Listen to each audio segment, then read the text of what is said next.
And now, your host, Couch Tomato!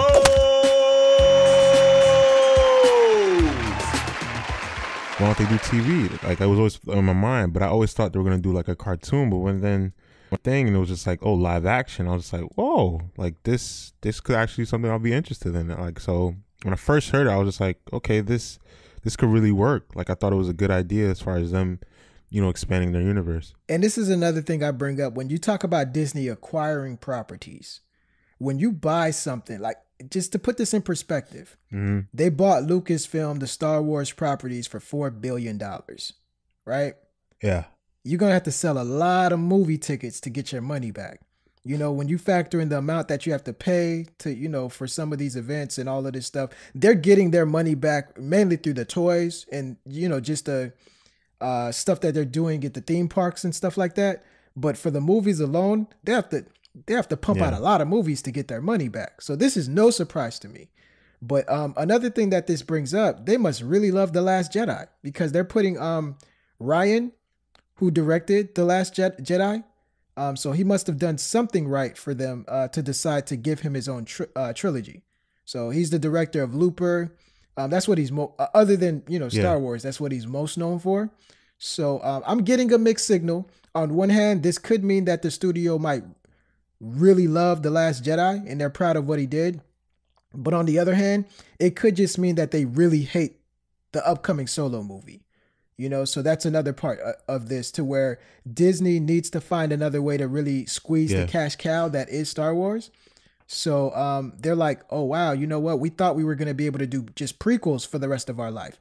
But at least in the Star Wars lore, prequels have never been a good idea for that series. It's like when you look at the prequels, they made money, but a lot of fans, have a sour taste in their mouth about it.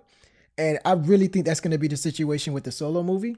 Rogue One, you could argue or whatever. I just know, talking to Star Wars fan, I don't know if it didn't hold the same weight as a Star Wars movie. It did good at the box office, but time will tell. I don't know if a lot of people are going to be talking about that movie a couple years from now, but we'll see. The Disney CEO stated that this new trilogy will, and I quote, introduce new characters from a corner of the galaxy that Star Wars lore has never explored. Now, Hulk, do you consider yourself like a diehard Star Wars fan to where you know about some of their lore from the books and stuff? Nah, but yeah. Neither do I. Neither do I. So, this at least puts us on equal footing with some of those Star Wars fans who do know about that stuff. Because I know they're the first ones to really make fan theories whenever they see trailers. Oh, that's so-and-so from the books. They're in the dark just as much as we are. So, right now, are you anxious to see Star Wars characters that you've never heard of?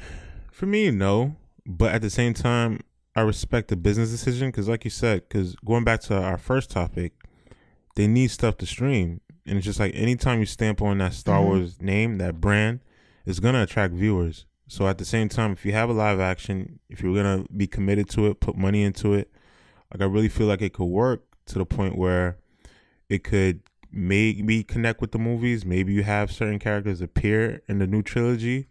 And at the same time, if you want to keep it separate, you can, just off the fact that it's part of such a big universe that you could expand to different planets and different worlds and different aspects of the storyline. So I can't knock the idea because I really think it could be productive and, continue to, bring revenue. Because like you said, what was it, 4 billion?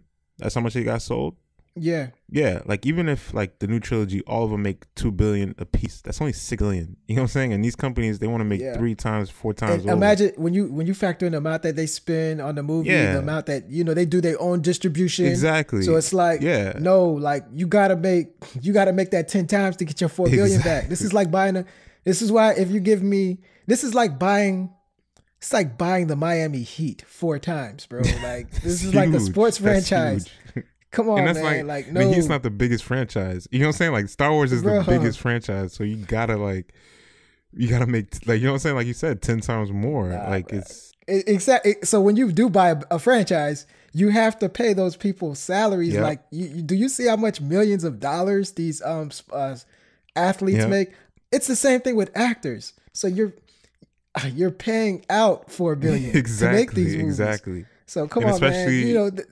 You know, not all of them are gonna be a hit because I'm telling you, like the Han Solo stuff, they had to do like practically. Bro, I already have bad feelings about that, and you know, and you mentioned this. You said this galaxy is so huge, but I want to believe this galaxy is as vast as I hope it is. But when the studio keeps doing callbacks, like the Solo movie, and like how everyone's related in this huge universe. Everyone seems to be related to one another. It's not as big as we think. So my only issue is if you make a Star Wars movie about characters who aren't Force sensitive, I'm personally not invested. Like that, to me, that's always been the coolest part of Star Wars is you know, just manipulating the Force. Yeah. And I thought that lacked in Rogue One. The only person that you could really point to that was really Force sensitive was Vader. And he's, you know, kind of an icon with that universe. So if you're telling me, no, we're dismissing everyone from the previous films and we have more interesting characters from outside of that galaxy, I'm like, you know what? I don't know how much people are walking around that universe using the Force. And that's, if you're not putting that into the movie, I don't know how interested I'll be. But anytime you mention Star Wars, especially what they've done to really put new blood into the new trilogy that they got going on, I think it's going to excite a lot of people. I think it's going to definitely make new fans, and it'll keep the old fans entertained. So I'm talking out of two sides of my mouth right now. But to answer the original question, this is a good idea. You like tomato? And you like tomato? Potato? Potato? Tomato? Tomato? Let's go!